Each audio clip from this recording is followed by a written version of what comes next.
দিয়ে বেআইনি নির্মাণ ভাঙচুর কাজ করছে।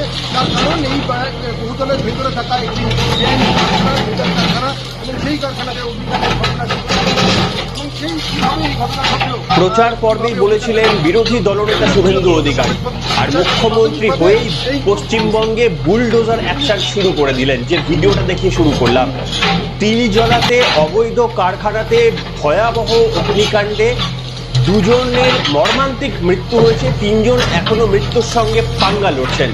ঠিক এই সময় শুভেন্দু অধিকারী একটা তদন্ত কমিটি, একটা পর্যবেক্ষণ কমিটি বসিয়ে তারপরে তাদের সিদ্ধান্ত অনুযায়ী যখন জানতে পারলেন ওই অবৈধ কারখানার কোনো রকমের লাইসেন্স ছিল না, এমনকি বিল্ডিংটার পর্যন্ত পারমিশন ছিল না।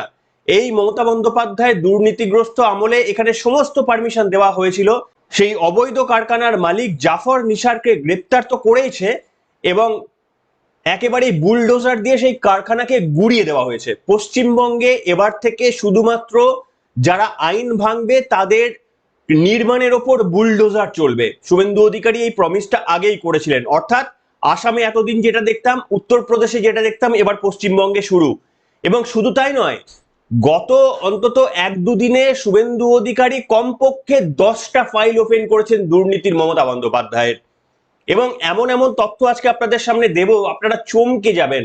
12% ইন্টারেস্ট সমেত, মানে দাগি চাকরি যারা করেছিলেন শিক্ষকদের 12% ইন্টারেস্ট সমেত টাকা ফেরত দিতে হবে। এবং যে সংখ্যাটা দাঁড়াচ্ছে, ফাইনাল অ্যামাউন্টটা শুনলে চক্ষু চড়ক গাছ হয়ে যাবে।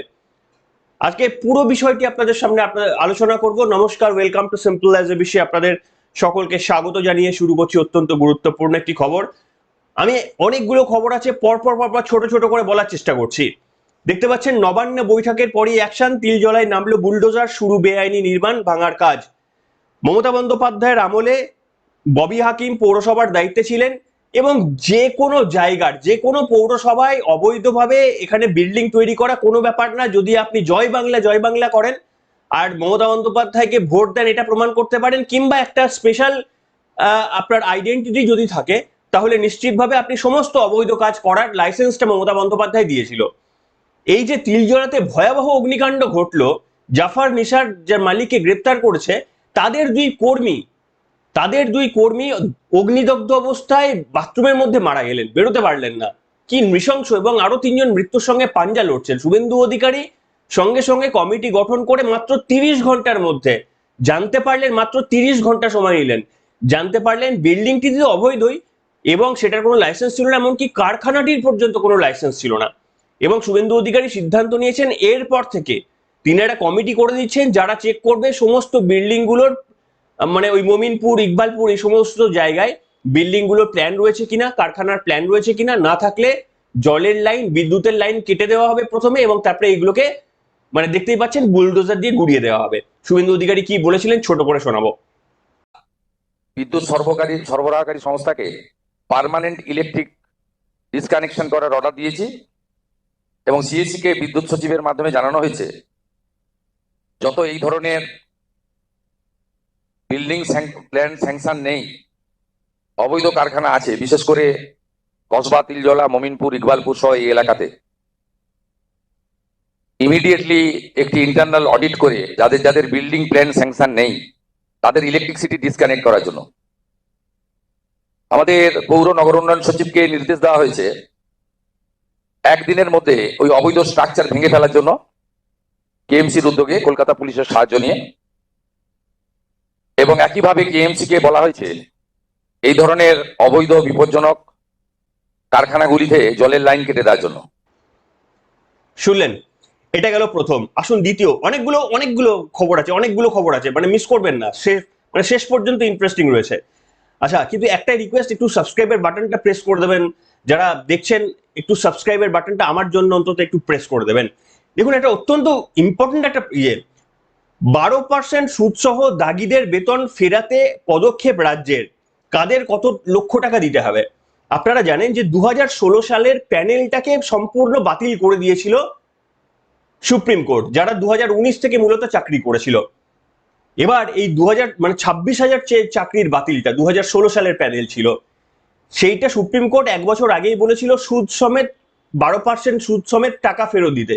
কিন্তু এই নির্লজ্জ মমতার সরকার, যারা ওই সমস্ত অবৈধ শিক্ষকদের নিয়োগ করে আমার আপনার ছাত্রদের জীবনটাকে একেবারে দুর্বিষহ করে দিয়ে তাদেরকে অবস্থা খারাপ করে দিয়েছে, তো সুপ্রিম কোর্টের সেই নির্দেশ কিন্তু মমতা সরকার মানেনি। তার কারণ তার ডিলাররা, তার চাকরি চুরির এজেন্টরা ধরা পড়ে যাবে, মমতাও ধরা পড়ে যাবে, তার নামও চলে আসবে, সেই জন্য মমতা এটা করতে দেয়নি।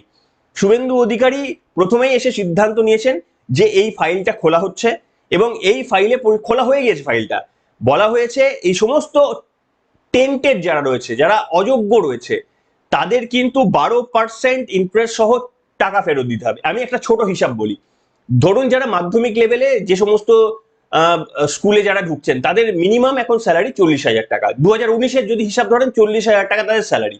2019 থেকে 2025 বা 26 পর্যন্ত যদি চাকরি করেন, মিনিমাম তারা স্যালারি পেয়েছেন 40 লাখ থেকে 45 লাখ টাকা তারা স্যালারি পেয়েছেন।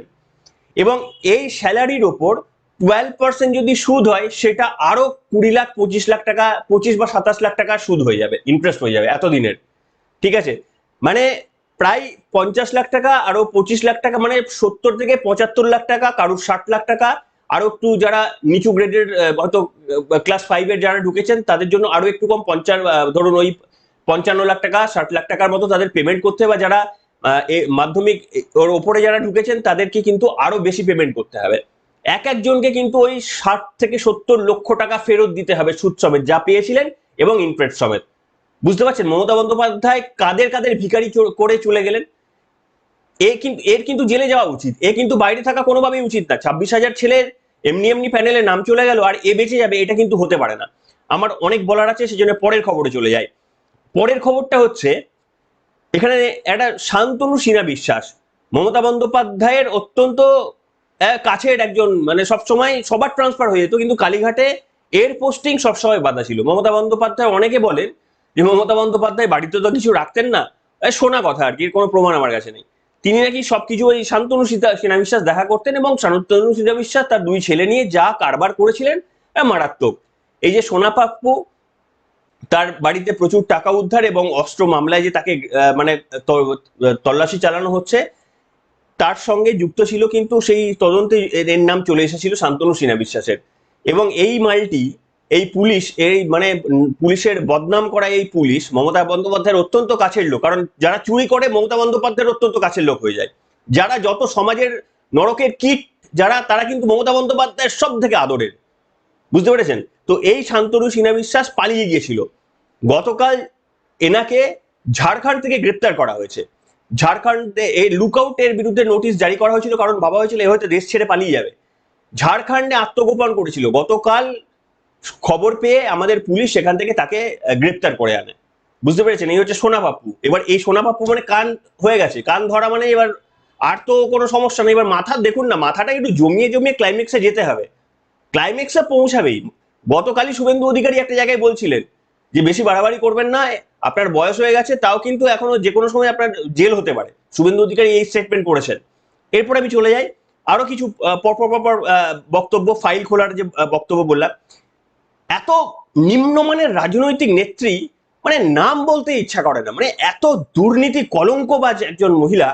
এবং এই মানুষটিকে মানে সাপোর্ট করে গেছে আমাদের সমাজের লোক, এখনো নাকি কত মানে ভোট পেয়েছে আমি জানি, এখনো 35 থেকে মানে কি বলবো 35% না 40% ভোট পেয়েছে। এত দুর্নীতি করার পরেও এই মহিলাকে ভোট দিয়েছে পশ্চিমবঙ্গবাসী। শুনুন, দেখুন, মমতার জামানায় শিশুদের স্কুল ইউনিফর্ম নিয়েও ব্যাপক দুর্নীতি, ফাইল আছে, কাউকে ছাড়বো না মুখ্যমন্ত্রী শুভেন্দু অধিকারী তিনি বলছেন যে তার কাছে ফাইল রয়েছে।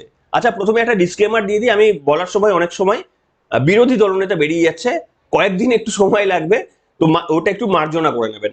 তো মুখ্যমন্ত্রী শুভেন্দু অধিকারী তিনি কিন্তু মানে একেবারেই ধরেছেন যে শিশুদের স্কুলের ওই সবুজ সাথী সাইকেল বলুন, কিংবা জামা কাপড় বলুন, কিংবা বই বলুন, এই সমস্ত মিড ডে মিল, তো সেটা এটা কিন্তু মিড ডে মিলের নয়, এটার ওরও বাইরে।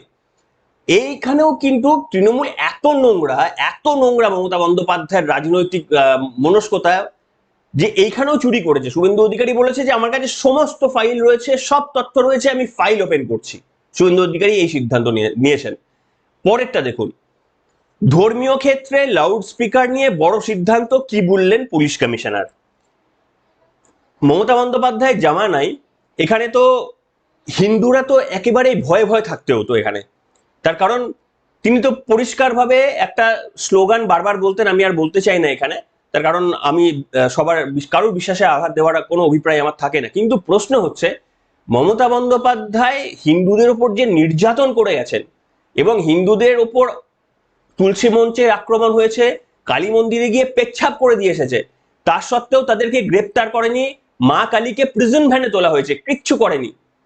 সেই মমতা বন্দ্যোপাধ্যায় এখানে ওখানে গজিয়ে ওঠা বিভিন্ন জায়গা থেকে, মানে ধর্মীয় জায়গাগুলি থেকে উচ্চই স্বরে কিন্তু সেখানে প্রচার করা হয়, সেটা যে কোনো সম্প্রদায়ের, সেখানে কিন্তু লাউড স্পিকারে প্রচার করা হয় এবং তার মাত্রা এতটাই বেড়ে যাচ্ছিল, মমতা বন্দ্যোপাধ্যায় আছে বলে কিছু মানুষ এমনই লাগামহীন হয়ে উঠেছিলেন যে মানে একেবারে উচ্চ গ্রামে সেগুলো বাজানো হতো, যে কোনো সম্প্রদায়েরই হতো।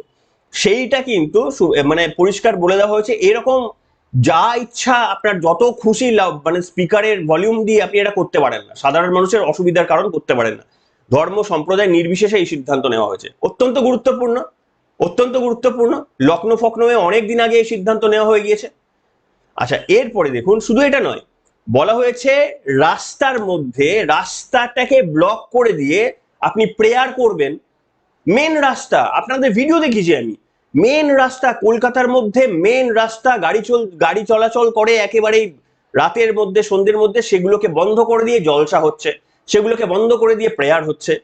মানে একেবারে কিচ্ছু, যেহেতু সরকার বলতো না এবং কোনো পুলিশের ক্ষমতা ছিল না তাদেরকে বলা যে না তুমি মানুষের মানে অসুবিধা করে এটা করতে পারো না, তারা করে গিয়েছেন। সেটা পরিষ্কারভাবে বলে দেওয়া হয়েছে, কোনো রাস্তা ব্লক করা যাবে না, কোনো সম্প্রদায়ের মানুষ কোনো রাস্তা ব্লক করতে পারবেন না। অসাধারণ সিদ্ধান্ত। মমতা বন্দ্যোপাধ্যায় এতক্ষণ যা খবর দিলাম, 15টি বছরে এই নির্লজ্জ মুখ্যমন্ত্রী কিছু করেনি, প্রাক্তন মুখ্যমন্ত্রী, প্রাক্তন নির্লজ্জ, দুর্নীতিবাজ, আরো উপমাগুলো কি কি দেবো ভালো ভাষায় আমি জানি না, আপনারা লিখে জানাবেন, এ করেনি। তো সেইগুলো পশ্চিমবঙ্গকে একটা নিদারুণ কষ্টের মধ্যে যেতে হয়েছে। এবং যারা দুর্নীতি পরায়ণ, যারা ভাবতেন, তারা নিজেদেরকে বস ভাবতে শুরু করেছিলেন, ভাবছিলেন আইন আমাদের জন্য নয়, আমরা আইনের ঊর্ধ্বে।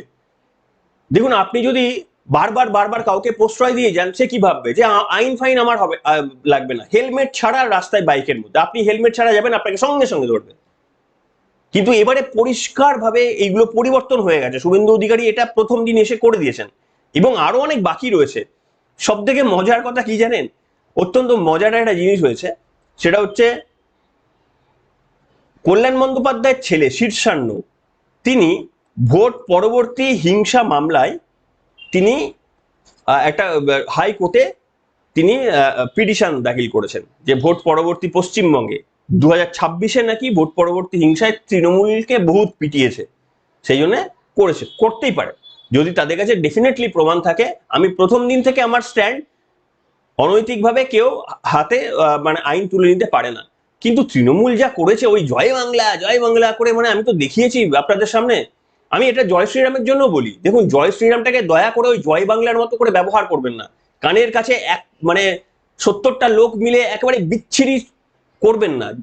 জয় শ্রীরাম, শ্রীরাম আমাদের আরাধ্য, জয় বাংলাও কিন্তু আমাদের মানে কি বলবো, বাংলার গরিমাটাকে নষ্ট করে দিয়েছিল ওই জয় বাংলা স্লোগানে।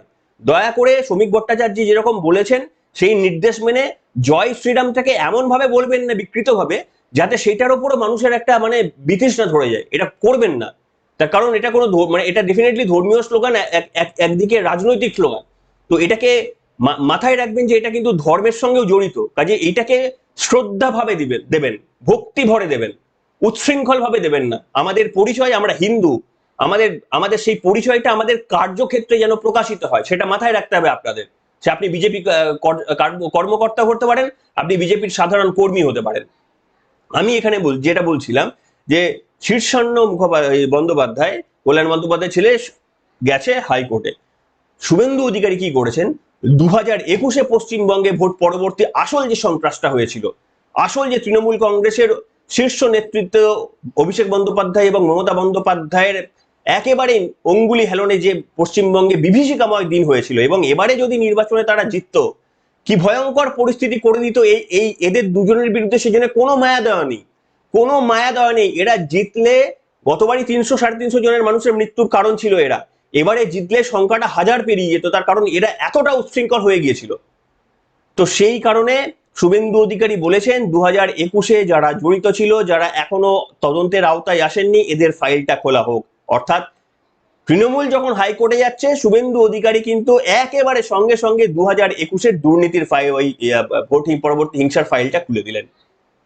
একেবারে মাত্র কয়েকটা দিনের মধ্যে এতগুলো ফাইল শুভেন্দু অধিকারী খুলেছেন, আপনি কল্পনা করে দেখুন। এবং মানে এই যে মাত্র কয়েকটা দিন হাতে পেয়েছেন, এখনো 15টা দিন হয়নি শুভেন্দু অধিকারীর, তিনি এই মাত্র এই কটা দিন হাতে পেয়ে আপনারা কাউন্ট করবেন যে কতগুলো সিদ্ধান্ত নিয়েছেন। গতকাল রাতের পর্বে বলেছিলাম একটা অসাধারণ সিদ্ধান্ত নিয়েছেন শুভেন্দু অধিকারী। মমতা বন্দ্যোপাধ্যায়ের অত্যন্ত ঘনিষ্ঠ যারা রয়েছিলেন, যে সমস্ত আমলারা যারা দুর্নীতি করে আপনার কাছে আপনার টাকাটা পৌঁছাতে দেয়নি, আপনার বাড়ির টাকাটা পৌঁছাতে দেয়নি, আপনার জন্য কেন্দ্রীয় সরকার যে টাকাগুলো পাঠিয়েছিল, যে কোয়ালিটির চাল পাঠিয়েছিল, বা যা যা সুবিধা আপনাদের জন্য পাঠিয়েছিল, এক স্তরের আমলারা মমতা এবং অভিষেকের মানে তাদের কথা মতো আপনাদের পাঠাতে দেয়নি, এবং তারা নিজেরাও একটা বিরাট পরিমাণের এইখান থেকে আত্মসাৎ করেছে। গরিব মানুষের পেটে লাথি মেরে এই সমস্ত নির্লজ্জ আমলাগুলো এবং মমতা বন্দ্যোপাধ্যায়রা একসাথে একটা করাপ্টেড ইউনিয়ন তৈরি করে সাধারণ মানুষকে লুটেছিল। শুভেন্দু অধিকারী গতকাল সিদ্ধান্ত নিয়েছিলেন যে মমতা বন্দ্যোপাধ্যায় এদের বিরুদ্ধে সিবিআই তদন্তের অনুমতিটাকে আটকে রেখেছিলেন। তার কারণ রাজ্য সরকারের অনুমতি ছাড়া কোনো আমলাদের বিরুদ্ধে সিবিআই তদন্ত করা যায় না। শুভেন্দু অধিকারী গতকাল কিন্তু, আমি রাতের খবরেই বলেছি, গতকাল কিন্তু সেখানেও সিলমোহর দিয়েছেন যে যে কোনো দুর্নীতিবাজের মানে আইএস আইপিএস অফিসারদের বিরুদ্ধে, তাদের বিরুদ্ধে কিন্তু সিবিআই তদন্তের অনুমতিটা, স্যাংশনটা শুভেন্দু অধিকারী করে দিয়েছেন। আপনি বলুন, মাত্র 1 সপ্তাহ হয়েছে, বা মানে ওই চলছে এখনো, সে তার মধ্যেই যদি এতগুলো অ্যাকশন হয়, তাহলে গোয়িং ফরওয়ার্ড 6 মাসের মধ্যে পশ্চিমবঙ্গের রূপটা কি হবে কল্পনা করে দেখবেন। শিয়ালদা চত্বরে সমস্ত দোকান অবৈধভাবে যারা বসেছিলেন তাদেরকে পরিষ্কার করে সাফ করে দিয়েছেন। 1 বছরের মধ্যে পশ্চিমবঙ্গকে চিনতে পারবেন না। আমার শুধু একটাই রিকোয়েস্ট, এই মমতা বন্দ্যোপাধ্যায়ের ছবি আর অভিষেকের ছবি যেন রাস্তার ভুলভাল জায়গায় অবৈধভাবে এগুলো লাগানো না থাকে। যদি কোনো প্রপার জায়গা থাকে, নিয়ম মেনে তারা যদি লাগাতে পারে লাগাক, না হলে যেখানে খুশি কাট আউট করে বিচ্ছিরি বিচ্ছিরি নেতাদের ছবিগুলো, দুর্নীতিবাজ নেতাদের ছবিগুলো রাস্তাঘাটের মধ্যে, এই যে সারাক্ষণ হাসি মুখে এইভাবে দাঁড়িয়ে আছে, এ বড্ড বেমানান। এগুলোকেও কিন্তু একেবারে পরিষ্কার করতে হবে, এগুলোকে ঝাঁটা ফাঁটা দিয়ে পরিষ্কার করে ডাস্টবিনে ফেলতে হবে। কি রাজি তো? যদি রাজি থাকেন কমেন্ট করতে হবে। তার কারণ এই সমস্ত জোচ্চোর নেতাগুলোর ছবি আমরা যেতে আসতে অটো টোটোর মধ্যে দিয়ে এদের মুখ দেখতে চাই না। এই জোচ্চোর নেতাগুলো যাদের প্রমাণিত, যাদের বিরুদ্ধে দুর্নীতি হয়েছে, যারা জেল খেটেছেন আবার ফিরেও তো এসেছেন, এই সমস্ত নেতা নেত্রীদের এখনো ছবি দেখা যাচ্ছে। আর যারা ঢুকবো করছেন তাদেরও ছবি দেখা যাচ্ছে। তো এই সমস্ত নেতা নেতৃত্বদের এত বড় বড় কাট আউট, পশ্চিমবঙ্গে এত গর্বের এরা কেউ নয় যে এত বড় বড় কাট আউট করে এদের রেখে দিতে হবে। আমি বলবো, সরকারকে বলবো যে সাফাই অভিযান করুন, এদের কাট আউট গুলোকে সরিয়ে দিয়ে ডাস্টবিনে ফেলান, এবং এরপর থেকে পশ্চিমবঙ্গে অন্তত ওই মমতা বন্দ্যোপাধ্যায় যেমন আকাশ দেখতে দিতেন না, আপনারা এটা করবেন না। আপনারা যা কাজ করছেন, মানুষ এমনি আপনাদের পাশে থাকবে। এই মমতা বন্দ্যোপাধ্যায়ের মতো অসভ্য এরকম মানে গোটা মানে সবকিছু জুড়ে পারলে মানে ঘরের ভেতরে এসে তারা ব্যানার পোস্টার মেরে যায়, এইগুলো করবেন না। কাজ যা করছেন এটাতেই মানুষ আপনাদের পরিচয় পেয়ে গেছে। তো আর আলাদা করে নিজেদের আত্মপ্রচার করার প্রয়োজন নেই ওই লোভী দুর্নীতিবাজ একজন মহিলার মতো করে। সমর্থন থাকলে লিখে জানান আজকের এই পর্বে। সবাই ভালো থাকবেন, এখনকার মতো এখানেই।